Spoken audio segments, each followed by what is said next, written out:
자, 제가 동안 미녀이기 때문에 그렇습니다. 김진우 선생님. 아시겠죠? 동의가 되세요? 넘어가겠습니다. 네.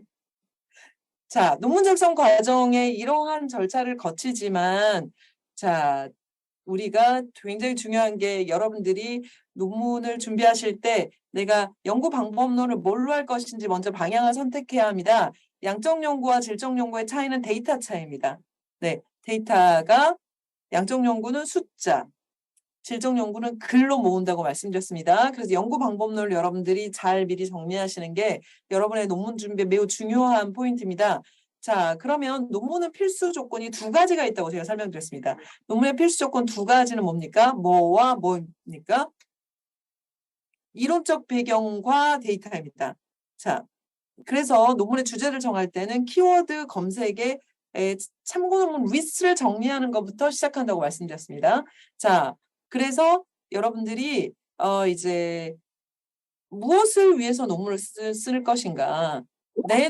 내가 지금 저는 어떤 것을 도와드리기 위해서 어떤 논문을 도와드리기 위해서 여러분들이 강의를 하는가에 전략적 목표가 있다고 말씀드렸죠. 그 전략적 목표는 뭐라고 말씀드렸냐면 졸업을 위한 논문이다. 이렇게 말씀드렸습니다. 여러분들이 졸업하기 위한 논문을 어떻게 쓸 수 있는가를 알려드리기 위해서 지금 하고 있다. 이렇게 말씀드렸죠? 기억나시죠? 네. 자, 그래서 여러분이 졸업을 위한 논문은 누구와 손잡고 발맞추어 가시는 겁니까? 지도 교수님입니다. 자, 그래서 지도 교수님과 손잡고 가기 위한 논문은 어떻게 준비를 해야 합니까? 라는 얘기를 어저께 많이 말씀드렸고요. 자, 그래서 여러분들에게 데스크 리젝을 당하지 않기 위해서, 교수님께 데스크 리젝을 당하지 않기 위해서 반드시 하셔야 되는 코스가 뭐냐면 내 주제와 비슷한 참고 논문, 박사 논문은 쓴 사람 박사 논문, 석사 논문 쓴 사람 석사 논문으로 정해가지고 논문을 찾아보되 논문을 두 종류를 찾아보라 그랬죠. 네, 주제와 비슷한 논문을 하나 찾고 우리 학교 형식을 참고하시는 우리 학교 논문 두 가지 종류를 찾아야 된다라고 말씀드렸어요. 이유는 뭘 위해서입니까? 이게 두 가지는 구조와 형식과 틀을 위해서 이 래퍼를 두 가지 래퍼해야 한다고 말씀드렸죠. 네, 주제를 잡고 내가 논문을 작성하고 있다면입니다. 자, 요거는 욕을 먹지 않아도 되는데 이걸 못 맞추면 어떻게 됩니까? 욕을 먹는. 혹은 아예 교수님이 쳐다도 안 보는 수가 있기 때문에 요거는 네, 반드시 체크하셔라. 형식을 체크하셔라. 자, 그래서 어저께 제가 여러분들에게 중요한 포인트 또 두 가지를 여러분들에게 어저께 강의를 했는데요. 첫 번째는 논문의 구조에 챕터가 1, 2, 3, 4, 5장이 있다고 말씀드렸고요. 그 다음에 논문 표 읽는 방법, 통계 표 읽는 방법 이 두 가지를 어저께 강의를 했습니다. 자, 그래서 1, 2, 3, 4, 5장에 제가 계획서는 1, 2, 3장의 요약이라고 말씀드렸습니다. 네, 그래서 이걸 전반이라고 제가 설명을 했는데요. 전반에 하는 일은 데이터 구하기 전까지 일입니다. 계획서의 일은 자, 계획서에 들어가야 되는 내용은 크게 제목, 필요성 및 목적, 그다음에 연구 방법 세 가지로 구성되어 있습니다. 여러분, 계획서 안에는 자, 그러면 제목에는 뭐가 들어갔습니까? 네, 저는 양적 연구, 모형 연구를 하는 사람이라서 모형 연구 중심으로 강의를 하였지만 여러분들이 모형 연구를 하지 않든 질적 연구를 하시는 분들 다 이거 공이 들어서 참고할 수 있다고 제가 말씀드렸죠. 자, 제목은 어저께 세 가지 내용이 들어갑니다. 라고 설명했습니다. 혹시 기억나는 우리 토론자 선생님 있으면 마이크 켜고 한번 얘기해 볼까요? 제목에 세 가지가 들어갑니다. 제목에 세 가지가 들어갑니다. 마이크 켜고 얘기해 볼까요? 기억이 안 나면 이렇게 하시면 됩니다. 아시겠죠? 제가 해보겠습니다. 이렇게 하시면 됩니다. 자, 오케이. 강은영 선생님 얘기해 보겠습니다. 연구 대상 연구 대상. 그리고 네. 방법. 연구 방법. 오케이.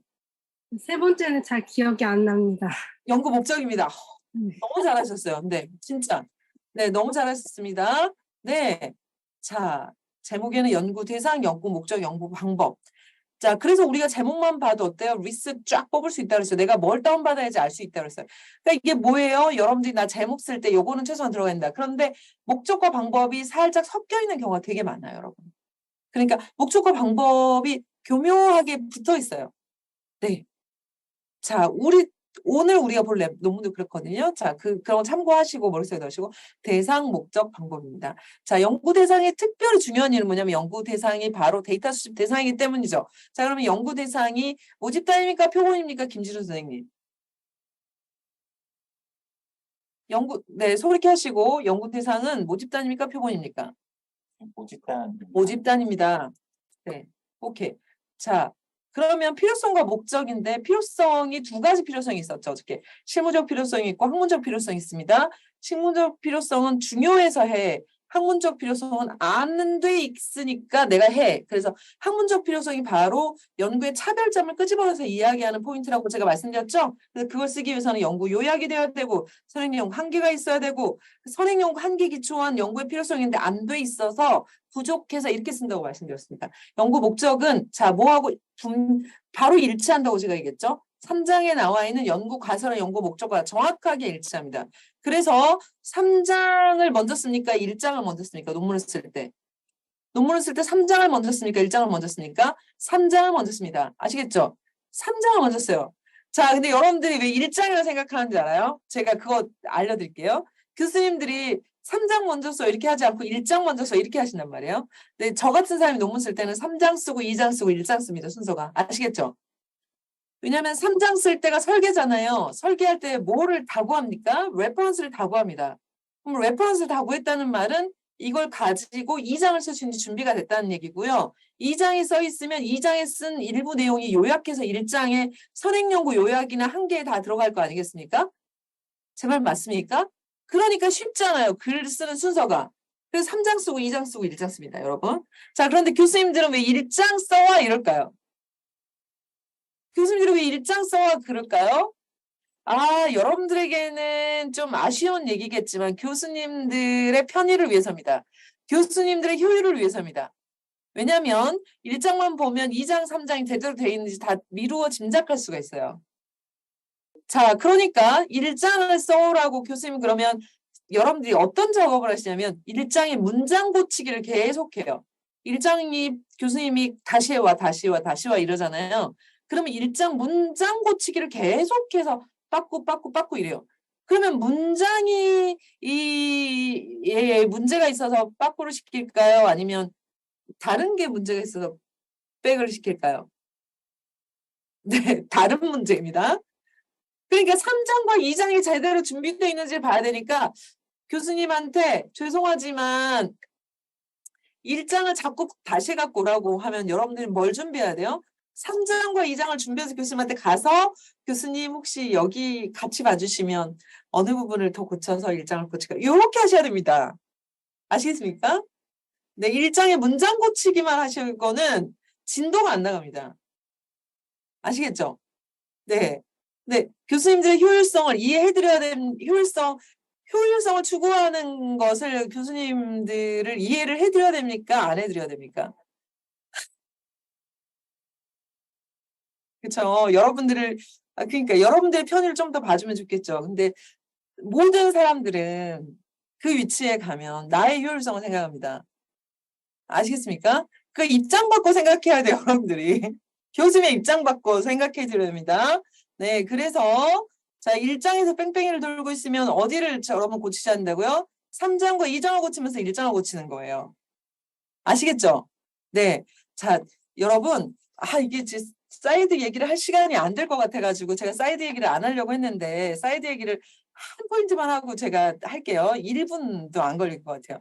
제가 이제 요즘에는 오프라인 특강을 이제 원하셔가지고 제가 오프라인으로 가면 교수님들을 꼭 만나요. 그러면 이제 제가 회사를 운영할 때는 제가 학생만 만나잖아요. 우리 회사에는 학생만 오니까. 그러면 제가 학생 편을 드리겠습니까? 교수님 편을 드리겠습니까? 저는 학생 편입니다. 네, 왜냐면 저하고 일을 하는 사람이 누구예요? 학생들이니까. 네, 계약을 해서 제가 만나는 사람 학생들이니까 학생들의 어려움만 듣기 때문에 저는 학생들 편이었습니다. 그래서 왜 이렇게 교수님들이 안 도와주나? 왜 이렇게 교수님들이 학생들을 괴롭히나? 교수님들은 왜 이렇게 학생들 지도를 안 해주시나? 막 이렇게 생각했거든요. 자, 근데 이제 교수님들을 만났어요. 특강을 가서. 교수님들이 이제 이해가 되기 시작하는 거예요. 교수님들도 어려움이 있구나 이걸 알았어요. 자, 어떤 어려움이 있는가를 알아봤더니 이제 대학원 상황이 다 굉장히 많이 바뀐 거예요. 예전에는 대학원이 도제식이어가지고 석박사생이 중간에 많으니까 교수님의 중간 역할을 석박사생들 선배들이 다 해줬어요. 근데 요게 이제 요즘에는 막 확 줄어버린 거예요. 그리고 풀타임 학생들이 없는 거예요. 커머셜 학생들만 많은 거예요. 그러니까 교수님이 지도를 하기가 너무 애매하고 힘든 어떤 중간 과정이 싹 사라진 상태에 그러면은 이 교수님의 역할이 예전엔 여기서 이 중간 과정을 통해서 밑에 학생들을 지도하면 됐는데 중간 역할을 해보니까 교수님이 눈높이를 어떻게 맞춰야 돼? 이렇게 축 낮춰야 되잖아요. 학생한테 이렇게 맞춰서. 근데 이게 어렵대요. 교수님이. 저한테 그러셨어요. 그래서 제 강의가 필요하다고 하시는 거예요. 이렇게 눈높이를 낮춰서 학생 입장에서 강의해 주기가 어려우시대요. 재밌죠? 아시겠어요? 교수님들의 어려움을? 네. 이걸 좀 이해해 드려야 되더라고요. 그래서 제가 가능하면 특강을 정말 오프라인으로 갈 생각이 있는 게 교수님들 입장이 이해가 됐어요. 그러니까 그래서 이제 우리 회사에 1대1로 도움이 필요하신 분들은 우리 회사에 개별적으로 오시면 되는데 연구 방법론 종합에 대해서는 이런 방법론에 대해서는 제가 특강으로 대중으로 알려줘도 되잖아요. 수업을 알려줘도 되잖아요. 그러니까 제 학교에서 저를 특강을 부르시면 됩니다. 제가 나갑니다. 네. 네. 자, 사이드 얘기였습니다. 교수님이 이해하실 수 있겠죠? 자, 그래서 일장을 먼저 보는 거예요, 교수님들은. 근데 여러분들은 일장을 자꾸 대고대고 고치는 게 아니고 뭘 고쳐야 된다? 3장과 2장을 고치면서 일장을 고쳐야 된다. 아시겠죠? 자, 그래서 연구 목적 쓸 때 뭐가 있어야지 연구 목적을 쓴다? 3장의 가설이 정확하게 나와야지 목적을 쓴다. 이게 일치하니까. 그러니까 이게 가설이 명확하지 않는데 목적이 명확할 수 있습니까? 이게 안 되는 겁니다. 네. 자, 그다음에 연구 계획서에는 연구 방법이 이제 나와야 되는데 연구 방법에는 모형 그림이 나와야 됩니다. 자, 어저께 질문이 이제 들어온 걸 제가 종합해서 다시 한번 리뷰를 했더니 모형이 필수적으로 들어가야 하나요? 이렇게 말씀하셨습니다.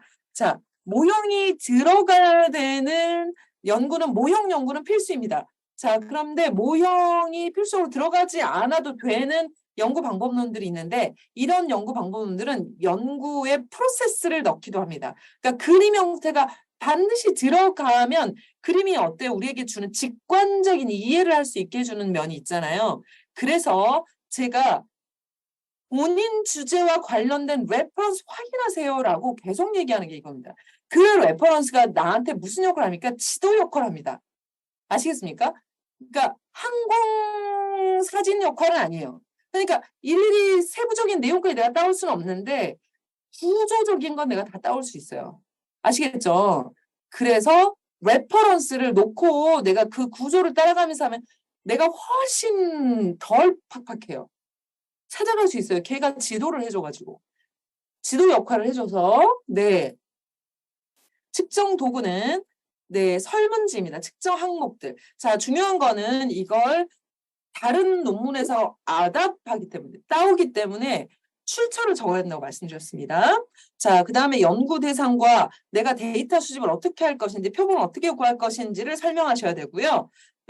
모은 데이터를 어떤 통계 분석 방법으로 내가 분석할 건지 설명을 해야 합니다. 자, 그래서 여러분 자, 이런 경우 있어요. 저희 회사에서 통계 컨설팅을 할 때 이제 통계 분석을 직접 요청하면 통계 분석을 해주는데 통계 분석을 하려면 뭘 알아야지 저희 회사에 와서 통계 분석해 주세요 그러면 그냥 통계 분석해 주세요 그럼 우리가 맡아서 통계 분석을 할 수 있습니까? 저희 못합니다. 그러면 어떻게 해야지 우리는 통계 분석을 해요? 무슨 통계를 해주세요. 내 연구 모형 분석하려고 하는 내 연구 가설은 뭔데요? 무슨 분석을 해주세요. 이렇게 요청을 해야지 저희는 맡아서 통계 분석을 해드리고 얼마입니다. 이렇게 안내를 해요. 자, 그런데 어떤 분들이 오냐면 제가 무슨 통계 분석을인지 모르는데요. 이런 분이 와요. 그러면 제가 못하겠습니다. 이렇게 거절하지 않아요. 저희는 어떻게 하냐면 그러면 선생님께서 뭘 알아보고 싶은지에 대한 내용을 저한테 설명을 하면 내가 무슨 통계 분석을 해줄 것인지에 대해서 가이드와 요건 정리를 해줄게요. 라고 하는 1시간 컨설팅을 합니다. 그거를 받으면 여기 안에 써야 되는 내용이 싹 들어와요. 무슨 말인지 알겠죠? 그리고 나서 저희는 통계 분석을 할 수 있어요. 그러니까 무슨 말이에요? 자, 우리 회사에서 하는 프로세스를 말했지만 여러분들이 데이터를 구해서 통계 분석, 나중에 통계 분석을 하려면 분석하기 전에 이미 여기 3장에서 나는 무슨 분석을 할 거야 라고 하는 게 정리가 탕 돼서 이걸 3장에다 싹 넣어놔야 된다고요. 이게 돼 있어야지 교수님들이 이해를 해요. 근데 이거 안 갖고 오면 교수님들이 너 뭐 하려고 답이 안 나오는 거죠. 이해되십니까? 네. 자, 목차입니다. 3장까지는 아까 앞에서 말했던 계획서랑 거의 비슷하죠. 맞죠, 여러분? 그쵸? 자, 1장 연구 비밀 필요성, 2장 연구 모형 변수에 대한 내용 정리, 3장 연구 방법의 모형과 가설. 자, 이론적 배경에는 두 가지 파트가 있는데 2장에 들어가는 이론적 배경이 있고 3장에 들어가는 이론적 배경은 이론적 근거가 있습니다. 2장에 들어가는 이론적 배경은 모형의 변수 각각에 대해서 설명하는 겁니다. 그 다음에 3장에 들어가는 이론적 근거는 변수 간의 관계에 대한 가설에 대한 근거를 쓰는 겁니다. 그러니까 이론적 백그라운드는 두 종류가 2장에 들어가고 3장에 들어갑니다. 자, 그런데 이게 일반적인 석박사 논문에는 2장의 변수에 대한 설명이 들어가고 3장의 가설에 대한 설명이 들어가는데요. 학술지는 이 내용이 합쳐져서 들어갑니다. 그래서 오늘 우리가 보는 학술지는 이거 두 개가 합쳐져 있습니다. 3장 가설에 대한 이론적 근거가 3장에 없습니다. 그런데 요즘에는 이게 학술지만 그런 게 아니라 어떤 학교들은 이 가설에 대한 근거를 2장에 넣기도 합니다. 그러니까 확인해야 되겠죠. 구조를. 네. 우리 학교는 어떻게 쓰는지 이걸 보셔야 돼요. 아셨죠? 무슨 얘기인지. 네. 측정 도구는 설문지입니다. 다른 말로 하면 설문지 측정 항목의 근거 선행령까지 정리하셔야 되고 분석 방법은 표본 선정 방법, 표본 추출 방법, 통계 분석 방법 다 설명하셔야 됩니다. 자, 4장은 연구 결과입니다. 이 연구 결과는 통계를 분석한 결과를 저는 뭐라고 설명합니까? 기능적 해석이라고 합니다. 기능적 해석은 뭐 다른 해석 있나요? 기능적 해석 말고 다른 해석 있나요? 저한테 물어보신다면 통계 분석 결과에 대한 기능적 해석은 표에 대한 유의미만 설명합니다. 그러니까 유의한지 비유의한지만 설명합니다. 그럼 기능적 설명 이외에 다른 설명은 뭐가 있나요? 의미 해석에 대한 설명이 있습니다. 의미 해석. 자, 그럼 의미 해석은 여기다 안 쓰나요? 저는 일반적으로 안 씁니다. 자, 그런데 이것도 마찬가지로 어떤 전공은 여기에 의미 해석을 4장에 쓰기도 합니다. 그러면 일반적으로는 어디다 쓰나요? 5장의 의미 해석을 합니다. 여기 5장 의미 해석을 할 때는 통계 분석 결과를 요약하고 합니다. 그리고 학문적 시사점, 실무적 시사점을 제시하고 그 다음에 연구 한계와 향후 연구 방향을 씁니다. 자, 여기서 한 연구의 한계와 향후 연구 방향을 써야 합니까? 안 써도 됩니까? 질문이 있었는데 여기 5장에다 쓰시는 겁니다. 5장의 결론에다가 자, 여러분. 자, 아직 논문을 1장도 안 썼는데 제가 5장 얘기를 하고 있어서 여러분들이 정말 와닿지 않은 얘기일 수도 있지만 제가 한번 얘기해 보겠습니다.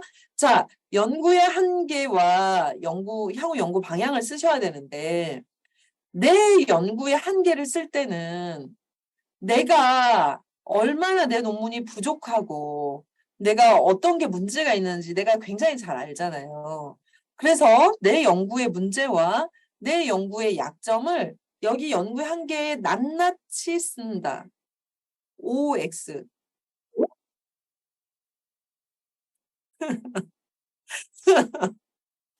강은영 선생님, 내 강의 안 들었으면 실수하실 뻔했네. 그렇게 고백을 하는 게 아닙니다. 내 약점을 고백하는 자리가 아닙니다. 연구의 한계는 아시겠죠? 내 연구의 약점과 내 연구가 얼마나 지금 문제가 있는지를 쓰는 자리가 연구 한계가 아니고요, 여러분. 이 연구 한계는 뭐냐면 내가 연구의 범위를 정할 때요. 내가 연구의 범위를 정할 때 내가 할 수 있을 만큼으로 정하라고 제가 얘기했나요? 어저께 주제 정할 때 그게 뭐였어요? 좁고 깊게. 제가 좁고 깊게 의미가 뭐라 그랬어요? 내가 졸업할 만큼만이죠. 석사 논문의 범위와 그래서 박사 논문의 범위가 다르죠. 내가 6개월 안에 쓸 정도만 하는 거예요. 그러니까 자, 여기서의 한계는 내가 시간과 비용의 한계를 말하는 겁니다. 내 연구에선 이번에는 요만큼만 했어. 연구 대상의 데이터를 더 많이 모아야 된다는 여기까지만 모았고 내가 변수를 더 많이 해야 되는데 여기까지만 했어. 그러니 이 한계를 기초로 해서 향후 연구는 이렇게 하면 좋겠어. 이 향후 연구 방향을 말하기 위한 한계입니다. 이해하셨어요? 그러니까 연구 한계가 3개면 향후 연구 방향이 몇 개일까요? 3개입니다. 얘가 짝꿍입니다. 생각보다. 아시겠습니까? 얘가 짝꿍이라는 생각을 하시면서 쓰셔야 돼요. 연구 범위 한계를 쓰는 겁니다. 이 범위 한계는 데이터 수집의 한계와 내 연구 범위 한계. 그래서 자연스럽게 요 뒤에 뭘 더 했으면 좋겠어 라고 향후 연구 방향을 쓰는 거죠. 그래서 여러분이 주제를 정할 때 5장의 맨 끝에 가면 요 내용이 나올 거 아니겠습니까? 한계와 향후 연구 방향이 맨 꼬다리 있지 않겠습니까? 요 맨 꼬다리만 읽어보시면 가끔 주제가 얻어 걸릴 때가 있어요. 자, 그런데 제가 뭐라 그래요? 가끔 얻어 걸린다 이렇게 말하잖아요. 굉장히 얻어 걸릴 것입니다. 이렇게 말하지 않죠? 네, 가끔 얻어 걸릴 거예요. 이렇게 말하잖아요. 왜냐하면 많은 연구자들이 친절하지 않아가지고 그리고 이걸 어떻게 써야 되는지 몰라가지고 대충 쓰는 바람에 제대로 된 향후 연구 방향이 잘 안 나오는 경우가 있어요. 그리고 어차피 못하는 거 막 써놓는 것도 있어요. 그러니까 어차피 데이터 못 구하는 거 막 니네들은 구해서 해봐 막 이렇게 써놓는 거예요. 나는 못하겠는데 그래서 참고하시면 좋습니다. 여기도. 제가 주제 정할 때 자, 여러분 주제 정할 때 레퍼런스를 찾았으면 처음부터 끝까지 다 보라고 했죠. 김지훈 선생님, 제가 어저께 레퍼런스 다운받아서 볼 때 처음부터 끝까지 다 보라 그랬어요. 어떻게 보라 그랬어요? 아니죠. 그렇게 다 보라고 안 했죠. 필요한 부분만 보라 그랬죠. 필요한 부분에 주로 어디를 봅니까? 저는 3장을 봅니다. 3장. 거기에 설계가 나와 있으니까. 에? 거기에 참고로 어디를 보라고요? 5장 끄트머리를 보라고요. 요거 향후 연구 방향 아시겠죠? 오케이 가겠습니다. 자, 이제 주제 다 정했어요. 이제 글쓰기 돌입할 거예요. 자, 글쓰기 돌입할 때 여러분들은 문단만 잘 나누어도 글쓰기가 수월지는데 이제 어떻게 글쓰기를 돌입하시냐면 여러분 이렇게 돌입하셔야 돼요. 자, 문단 하나씩 아이고야 죄송합니다. 문단이 세 덩어리가 있다. 자 그러면 언제 문단을 나눕니까 여러분? 언제 엔터 쳐서 문단이 뭐예요? 엔터 쳐서 줄 바꿈 하는 게 문단이잖아요. 그죠? 언제 문단을 하나씩 나누겠습니까? 강은영 선생님. 문단 언제 바꿔? 언제 줄 바꾸면? 새로운 아이디어를. 그렇죠. 말이 바뀔 때요. 그 말이 바뀔 때라는 말이 다른 말로 하면 주제어가 바뀌게 됩니다. 그러니까 한 문단은 반드시 주제어가 몇 개여야 돼요? 한 개여야 돼요. 근데 한 문단의 주제어가 말하고 싶은 주제어가 여러 개가 나오면 이상한 글이라서 안 읽혀져요. 잘. 그러니까 파악이 잘 안 돼요. 여러분. 이해됩니까? 네. 자, 그래서 여러분들은 오늘 저희는 뭘 할 거냐면 여러분이 글쓰기를 할 때 거꾸로 이렇게 하세요. 글을 막 써가지고 수정을 하는 게 아니고요. 여기에 대한 주제어가 있고 여기에 대한 주제어가 있고 여기에 대한 주제어가 있을 거잖아요. 그래서 잘 써진 글을 자세히 보면은 이 주제어의 흐름이 어떻게 되면 잘 쓰여진 글일까요? 논리적이면.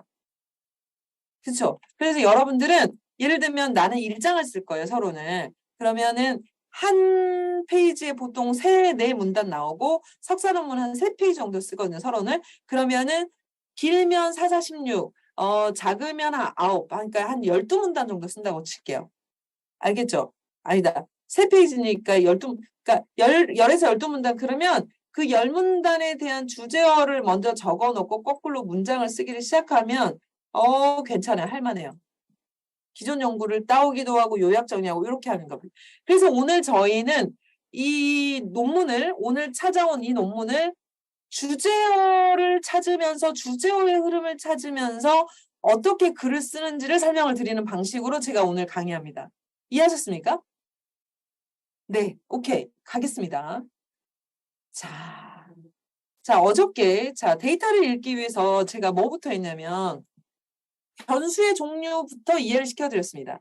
자, 데이터 분석에서 숫자로 데이터 분석을 한다면, 숫자는 기능이 2가지가 있는데, 첫 번째 기능은 연산 기능입니다. 덧셈, 빼셈, 곱셈, 마늘셈을 통해서 우리에게 정보를 줍니다. 자, 그래서 이러한 변수를 뭐라고 하냐면, 양적 변수라고 해요. 양적 변수. 자, 그러면 계산을 못하는 숫자가 있습니까? 라고 질문하시면 데이터 안에는 계산이 필요 없는, 계산을 하지 않는 그런 숫자가 있다고 말씀드렸죠. 대표적인 그런 숫자가 운동선수 등판번호, 운동선수 등판번호를 싹 더해서 n으로 나눠서 평균 이런 거 구하는 거 이런 거 안 하죠. 자, 운동선수 등판번호는 뭐 때문에 거기다 달아놨습니까? 이 사람이 누군지 구별하려고 기호로서의 기능입니다. 자, 질적 변수는 기호로서의 기능입니다. 그룹을 분류합니다. 계산이 불가능합니다. 자, 근데 계산이 불가능한데 이걸 통계 처리하나요? 통계 처리한다고 말했죠? 여기서 질적 변수로 통계 처리는 어떤 분석한다 그랬죠? 제가 어저께? 카운트만 센다 그랬죠? 개수만 센다 그랬죠? 이걸 뭐라 그래요? 빈도 분석이라고 합니다. 빈도 분석합니다. 그래서 빈도 분석은 어때요? 네, 통계예요. 통계 그것도. 자, 양적 변수를 가지고 값을 측정해서 여러 가지 통계 분석을 합니다. 자, 어저께 제가 그래서 요거 나이에 해당되는 번호 쳐주세요. 여기 1, 2, 3, 4, 5는 질적 변수. 여기에 한 페이지 안 갖고 왔구나. 나이는 얼마입니까? 라고 해서 그 나이를 다이렉트로 쓰라고 하거나 며칠 동안 체류할 예정입니까? 라고 이런 것들은 뭐예요? 양적 변수. 자, 양적 변수를 질적 변수로 변하는 건 가능합니까? 못합니까? 안 됩니까? 됩니다. 제코딩만 하면 됩니다. 오케이. 자, 질적 변수를 양적 변수로 변환하는 거 됩니까? 안 됩니까? 안 됩니다. 오케이. 그래서 설계를 잘해야 합니다. 이렇게 말했죠? 나이 변수가 양적 변수, 질적 변수가 아니라 어떻게 설계하느냐에 따라서 이게 양적 변수, 질적 변수를 나눈다. 이렇게 말했습니다. 이해하시죠? 이해하시죠? 오케이. 그러니까 내가 기존의 연구의 설문지를 따올 때도 이걸 고려하고 해야 됩니다. 이해되죠? 오케이. 가겠습니다. 자, 어저께 통계 분석 방법을 제가 설명한 게 아니고 여기 나와 있는 통계표를 어떻게 읽느냐를 설명했습니다. 그러니까 여러분들이 제 오늘까지 강의를 통해서는 통계표 읽는 방법까지만 합니다. 이해하셨어요? 자, 그래서 통계표를 읽을 때는 여러분들이 2가지를 아셔야 되는데 첫 번째는 이 분석이 무엇을 위한 분석이야 라고 하는 분석 목적, 통계 분석 목적을 정확하게 이해하셔야 되고요. 또 하나는 표를 통해서 유의적인지 비유의적인지 이 통계표의 의미가 무엇인지를 해석을 하실 수 있어야 돼요. 자, 이거 2개 다에 통계에 대한 이론이 정확한 이론에 대한 이해가 필요합니까? 안 합니까? 네. 저는 설명 하나도 안 했어요. 어저께 표준편차 질문하셨는데 표준편차 설명 안 했잖아요. 네. 그것조차도 이해하지 않아도 이 표에 대한 의미를 이해할 수 있습니다. 그런데 통계 이론에 대한 공부가 필요 없다는 얘기가 아니고 공부를 하면 이해에 도움이 되겠지만 1차적으로 이 표를 이해하는 데는 없어도 되기 때문에 논문을 빨리 많이 읽기 위해서 통계 이론을 먼저 공부하지 마시고 제가 알려드린 이 방법을 먼저 공부하시고 그 다음에 시간이 되면 통계 이론을 공부하시고 그 다음에 또 시간이 되면 통계 패키지 데이터 분석하는 걸 배우시고 여기까지가 통계 분석의 세트입니다. 아시겠죠? 자, 그런데 내가 논문을 쓸 시간이 거의 다가와 버려가지고 1차, 2차 학기만 하셔야 되는데 내가 거의 다 다가와서 내가 데이터는 구했는데 내가 분석을 공부할 시간이 안 된다. 그럼 도움을 구할 수 있습니다. 그러니까 이거는 공식적으로 할 수 있기 때문에 문의를 하시면 돼요. 우리 회사 와서 네, 분석 방법도 내가 잘 모르겠는데 이거 어떻게 해야 돼요? 라고 하시면 그때 1시간 정도 수업을 받으셔가지고 여러분이 하려고 하는 연구 문제는 이런 분석 방법을 하면 돼요. 더 좋은 건 데이터 구하기 전에 오면 더 좋아요. 설계를 이상하게 해가지고 데이터를 구해버리면 저희가 도와드리고 싶어도 못 도와줘요. 그러니까 데이터 구하기 전에 이 설문지가 내가 하려고 하는 연구 문제에 맞는 설문지입니까? 라고 하는 검토 좀 해주세요. 이거를 1시간 정도 수업을 받으시면 됩니다. 이렇게 하시면 돼요. 자, 이해하셨죠? 통계 분석에 대해서. 자, t-테스트는 두 그룹의 평균이 같냐, 다르냐, 이걸 알아보는 거예요. 그래서 남성, 여성의 마시는 물의 양이 이렇게 나왔는데 이 평균이 같다고 말할 수 있습니까? 다르다고 말할 수 있습니까? 김수현 선생님, 이 두 집단의 평균이 마시는 물의 양은 같습니까? 다릅니까? 다릅니까? 오케이. 김진우 선생님, 이 두 집단의 물의 양은 같습니까? 평균이 같습니까? 다릅니까? 네. 네. 김수현 선생님, 모릅니다라고 정확하게 답을 하셨습니다. 네. 네. 저기로 보내셨어요. DM으로. 네. 봤습니다. 김수현 선생님. 네. 모릅니다. 네. 정답. 모릅니다. 몰라요. 왜 아직 T테스트 아니라고 그랬죠. 여기까지는.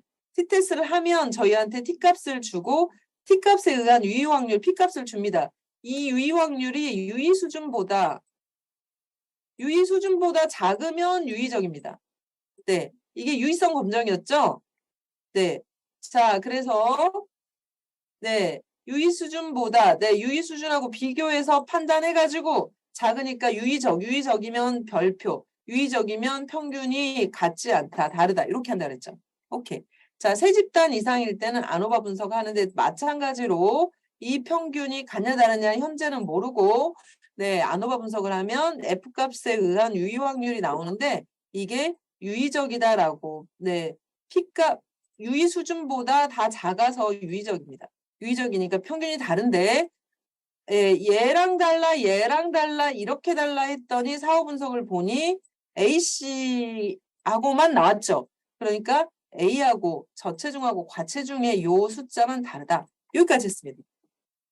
기억나시죠? 자, 복습이었습니다. 자, 30분 안에 복습 끝났습니다.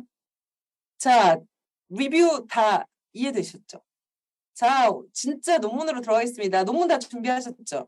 자, 이제는 여러분들이 논문을 태블릿으로 보시는 건 상관없습니다. 네, 그런데 이제 지금 참석하신 대부분의 분들은 저한테 리스폰스를 해주기 어려우시니까 본인들이 이제 이게 보이실지 모르겠지만 저는 이 논문에다가 이렇게 메모를 했어요. 옆에 여기다가 주제어를 다 이렇게 메모를 하고 있거든요. 그래서 여러분들도 메모를 하시면서 따라오시면 네, 훨씬 도움이 될 것 같습니다. 자, 들어가겠습니다. 논문 다 준비되셨습니까? 자, 논문 다 준비되셨습니까? 김준호 선생님. 오케이, 가겠습니다. 자, 제가 논문 쓰는 순서와 오늘 논문을 보는 순서는 동일합니다. 자, 제가 논문 쓰는 순서가 어떻게 된다 그랬죠? 3장, 2장, 1장, 그 다음에 데이터 구하고 나서 4장, 5장 이렇게 합니다. 자, 이 순서대로 가겠습니다. 그래서 여기에 우리는 읽는 순서가 한 가지 더 있습니다. 한 가지 더는 제목입니다. 제목 보고 3장 보고 2장 보고 1장 보고 4장 보고 5장 보고 이렇게 합니다. 아시겠습니까? 자, 제목 보겠습니다. 자, 제목입니다, 여러분. 여기까지가 제목입니다. 자, 제목에는 3가지가 들어갑니다. 뭡니까? 연구 대상, 연구 목적, 연구 방법 이렇게 들어갑니다. 목적과 방법이 살짝 섞인다고 제가 아까 설명했었죠? 네. 자, 연구 대상부터 찾아보겠습니다. 제목에 연구 대상 찾아보겠습니다. 자, 연구 대상. 자, 우리 김진우 선생님 연구 대상 찾아주세요. 연구 대상 찾아주세요. 의료사회복지사. 오케이. 네, 의료사회복지사가 연구 대상입니다. 그쵸? 자, 양쪽 연구의 모형 연구의 특징은 변수를 다 늘어나야 된다고 제가 얘기했는데, 자, 변수가 의료기관의 조직 지원, 직무 만족, 직무 스트레스 세 개의 매개 효과 검증입니다. 매개 효과 검증이 목적과 연구 방법이 섞여 있는 겁니다. 아시겠습니까? 이해되셨죠?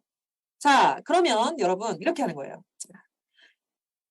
모형 연구를 하는 사람들은 변수가 세 개, 그러면 이 세 개다 모형을 그려서 모형을 머릿속에 싹 집어넣고 있어야 됩니다. 아시겠죠? 자, 그러면 우리가 논문에 실제로 들어가기 전에 모형을 그려보겠습니다. 조직 지원이 직무 만족에 영향을 주어 이렇게 줘요. 그런데 직무 스트레스가 4개야. 4개는 가운데 있는 아이입니다. 이렇게. 그래서 조직 지원이 직무 만족에 영향을 주는데 네, 이 직무 스트레스를 통해서 갈까? 이렇게. 이해됐습니까? 이렇게 그리면 됩니다. 자, 그러니까 여러분들이 어떤 논문 제목을 봐도 이 모형의 그림이 머릿속에 싹 들어오면 여러분들이 연구 방법들을 많이 이해하고 있는 겁니다. 아시겠죠?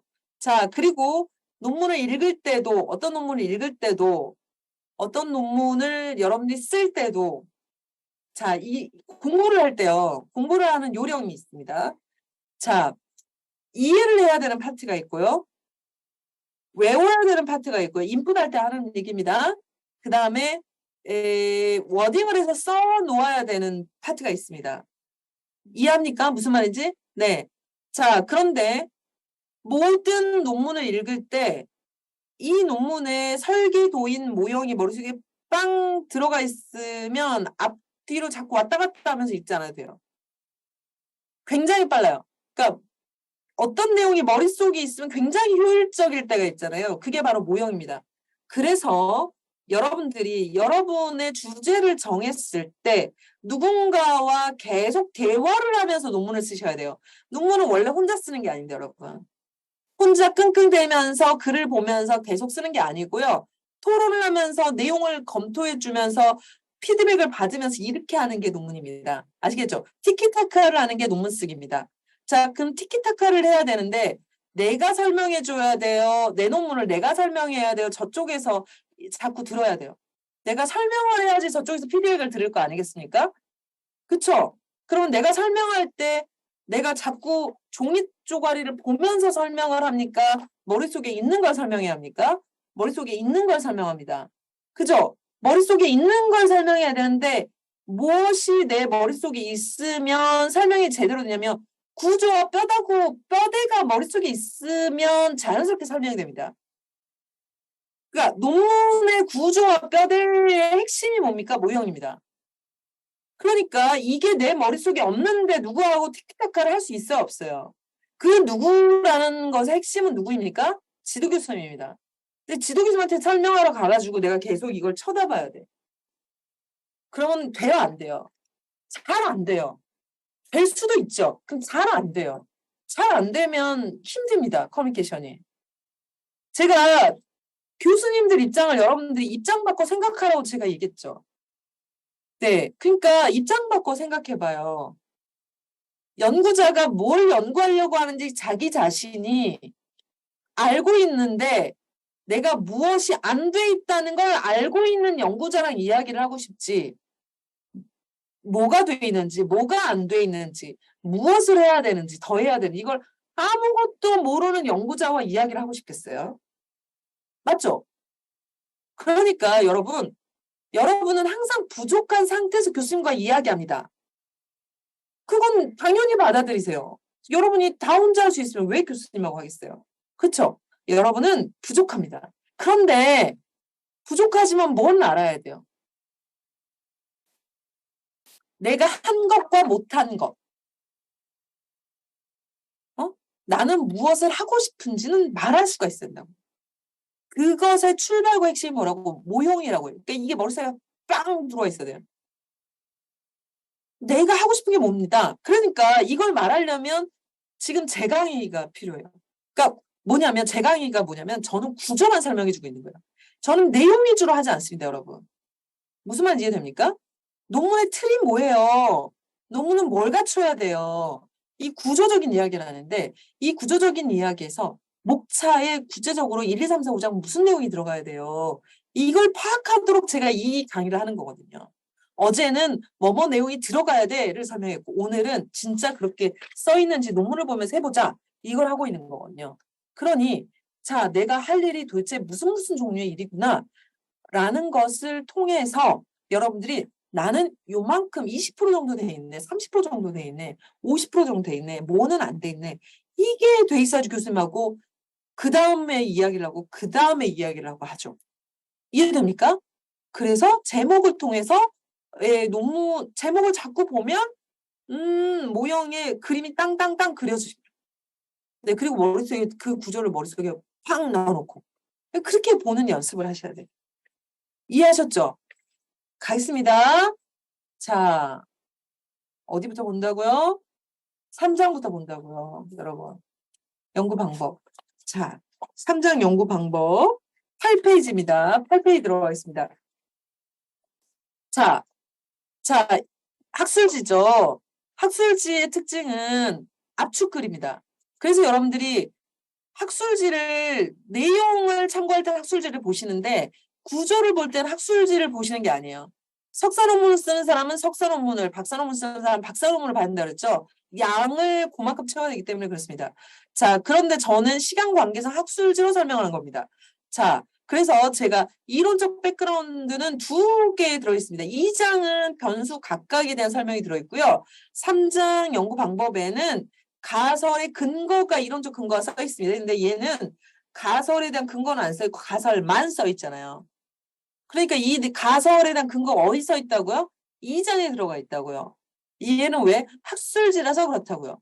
그러니까 석박사 논문은 이걸 어디다 써야 된다고요? 3장에 여기다 써야 된다고요. 양을 훨씬 많이 채워야 합니다. 자, 가설 보겠습니다. 1, 2, 3, 4. 1. 지원이 많을수록 직무에 대한 만족이 높을 거래요. 자, 모형 보겠습니다. 지원이 많을수록 직무의 만족이 높을 것이다. 그러면 이분이 좀 친절하지 않으세요? 그러니까 여기다 메모하세요. H1 가설입니다. 자, 높을수록 높다잖아요. 그러니까 방향은 플러스입니다. 가로 플러스까지 써주세요. 이렇게. 아시겠죠? 자, 가설 2. 지원이 많을수록 스트레스는 낮을 거래요. 자, 지원이 많을수록 스트레스 낮을 거래요. 그러니까 H2는 그러니까 여기입니다. 자, 높을수록 낮을 거래요. 그러면 방향이 반대입니다. 그래서 마이너스 이렇게 가로를 쓰셔야 되고요. 자, 스트레스 낮을수록 만족이 높을 거래요. 자, 그러니까 방향은 또 반대니까 얘가 H3. 네, 가로 마이너스입니다. 이렇게. 자, 지원과 만족 사이에 스트레스가 매개 안 돼요. 자, 그러면 매개는 어디다 씁니까? 여기에 화살표가 없는데요. 이제 더 없는데요. 매개 변수 위나 아래다 씁니다. 그러니까 여기가 H4입니다. 매개에 대해서 가설 이름을 잘 못 씁니다, 여러분. 요거 좀 잘 알아두셔야 됩니다. 자, 가설 이렇게 4개입니다. 자, 이게 머릿속에 다 들어왔죠? 자, 여기에 그런데 통제변인이라는 얘기가 나와 있습니다. 어허, 통제변인이 뭘까나? 자, 통제변인이 뭐냐라고 하는 건 제가 나중에 설명을 해볼 테니까 통제변인이 필요하구나까지만 생각하고 넘어가겠습니다. 자, 이제 모형은 다 머릿속에 다 넣어놨죠? 변수가 3개, 가설이 4개. 자, 가설이 4개면 연구 목적이 몇 개입니까? 오케이, 4개. 혹은 5개. 그쵸? 전략적 방안 제안까지 쓰면 5개고 가설이 4개면 목적이 4개. 자, 목적이 1장에 있는데 그렇게 써 있는지 보겠습니다. 네, 이따가. 자, 그러면 그 다음엔 조사 대상과 자료 수집 방법입니다. 자, 조사 대상은 의료사회복지사협회에서 활동하고 있는 분들한테 뿌려서 자발적으로 해주시는 분한테 받아가지고 198명 참여해서 다 분석에 썼습니다. 온라인 설문조사 방법으로 했고 기간 나왔고 조사 결과 이렇다고 다 설명 나와 있고요. 자, 그 다음에 통계 분석 방법에 대해서 설명해야 합니다. 자, 통계 분석 방법은 프로그램이 뭔지 해야 되고요. 자, 이제 여기서부터 좀 어려워집니다, 여러분. 이제 요거 설명 좀 잘 들어주세요, 저한테. 자, 여러분. 자, 내 연구의 측정 도구가 뭡니까? 설문 항목이라고 말했죠. 네, 내 측정 도구는 설문 항목입니다. 이 설문 항목은 다른 연구자가 이미 했던 걸 가져와서 쓴다고 했죠. 이 설문 항목인 측정 도구가 갖추어야 되는 조건이 있는데 쓸만한 도구야? 해야 돼요. 그럼 쓸만한 도구야? 이걸 뭘로 알아봐요? 통계로 알아봐야 됩니다. 통계로 제시해줘야 됩니다. 측정 도구가 쓸만해? 자, 측정도가 쓸만해? 이걸 제시해주는 개념이 타당성과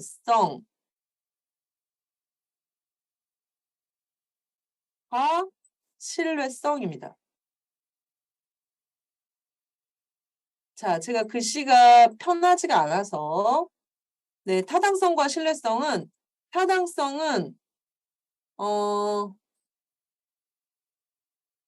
탐색적 요인 분석과 확인적 요인 분석. 메모하세요, 여러분. 탐색적 요인 분석과 확인적 요인 분석을 통해서 타당성 검증을 합니다. 타당성을 검증한 이후에 측정 도구에 대한 신뢰성을 분석합니다. 이게 신뢰도 분석입니다. 자, 신뢰도 분석은 여기 있는 크롬바흐 알파 값을 통해서 신뢰도 분석을 합니다. 알겠죠? 자, 그런데 이 연구는 타당성을 하지 않고 신뢰성 분석만 하셨습니다. 자, 그러면 이렇게 해도 되나요? 라고 저한테 질문을 하시면 이게 바로 전공에 따라서라고 말할 수 있습니다. 제가 했던 경영학은 타당성 분석을 하지 않으면 큰일 나요. 그러니까 타당성 분석이 없는 논문을 쓰면 아예 제출할 수 없습니다. 그래서 타당성 분석은 신뢰성 분석이 필수입니다. 자, 그래서 제가 회사를 했던 초창기에는 타당성 분석을 안 하는 연구를 보면은 제가 어떻게 그럴 수 있냐고 막 길길 날뛰었는데 타당성 분석을 안 해도 되는 연구들이 있더라고요. 연구 분야가. 교육학 분야들이 그렇습니다. 심리학 분야들이 그렇습니다. 이것도 자기 학교에 따라서 다릅니다. 그래서 검토하셔야 됩니다. 자, 그래서요. 자, 봐봐요. 제가 설명해 볼게요. 이제 도구들이, 측정 항목들이 쭉 내려오는데 신뢰성 분석만 한 도구들이 계속 내려왔어요. 알겠습니까? 신뢰성 분석을 하면서 신뢰성에 문제가 있는 항목들은 가면서 빠지거든요. 그래서 계속 신뢰성 분석만 한 도구를 가져와서 내가 타당성 분석과 신뢰성 분석을 두 개를 다 조건을 갖추겠다면서 두 개를 다 하잖아요. 그러면 이 도구는 타당성이 안 나올 가능성이 굉장히 높아요. 계속 신뢰성만 걸러가지고. 이해됩니까? 그래서 우리 분야에서 타당성, 신뢰성을 한 도구를 내가 갖고 오는지 내가 신뢰성만 하던 도구를 갖고 왔는지 요거 잘 살펴봐야 됩니다. 그런데 융합 연구 하시는 분들이 있을 거 아니에요. 크로스에서 내가 남의 분야에 측정 도구를 막 가져왔을 때가 있을 거 아니에요. 이럴 때 주의하셔야 돼요. 타당성, 신뢰성에 문제가 걸릴 수가 있어요. 그러니까 타당성, 신뢰성이 이전 연구에서 잘 확보가 됐던 걸 가져오는 것이 내 데이터에서 타당성, 신뢰성이 잘 나올 가능성이 높을까요? 낮을까요?